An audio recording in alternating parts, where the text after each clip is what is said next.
Second Book of Samuel, chapter 16. David and Ziba. When David had gone a little beyond the summit of the Mount of Olives, Ziba, the servant of Mephibosheth, was waiting there for him. He had 2 donkeys loaded with 200 loaves of bread, 100 clusters of raisins, 100 bunches of summer fruit, and a wineskin full of wine. "What are these for?" the king asked Ziba. Ziba replied, "The donkeys are for the king's people to ride on, and the bread and summer fruit are for the young men to eat. The wine is for those who become exhausted in the wilderness." "And where is Mephibosheth, Saul's grandson?" the king asked him. "He stayed in Jerusalem," Ziba replied. "He said, 'Today I will get back the kingdom of my grandfather Saul.'" "In that case," the king told Ziba, "I will give you everything Mephibosheth owns." "I bow before you," Ziba replied. "May I always be pleasing to you, my lord the king." Shimei curses David. As King David came to Bahurim, a man came out of the village cursing them. It was Shimei, son of Gera, from the same clan as Saul's family. He threw stones at the king and the king's officers and all the mighty warriors who surrounded him. "Get out of here, you murderer, you scoundrel," he shouted at David. "The Lord is paying you back for all of the bloodshed in Saul's clan. You stole his throne, and now the Lord has given it to your son Absalom. At last you will taste some of your own medicine, for you are a murderer." "Why should this dead dog curse my lord the king?" Abishai, son of Zeruiah, demanded. "Let me go over and cut off his head." "No," the king said.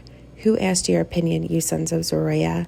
If the Lord has told him to curse me, who are you to stop him?" Then David said to Abishai and to all his servants, "My own son is trying to kill me. Doesn't this relative of Saul have even more reason to do so? Leave him alone and let him curse, for the Lord has told him to do it. And perhaps the Lord will see that I am being wronged and will bless me because of these curses today."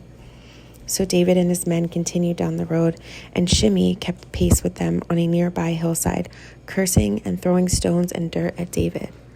The king and all who were with him grew weary along the way, so they rested when they reached the Jordan River. Ahithophel advises Absalom. Meanwhile, Absalom and all the army of Israel arrived at Jerusalem, accompanied by Ahithophel. When David's friend Hushai the Archite arrived, he went immediately to see Absalom. "Long live the king," he exclaimed. "Long live the king."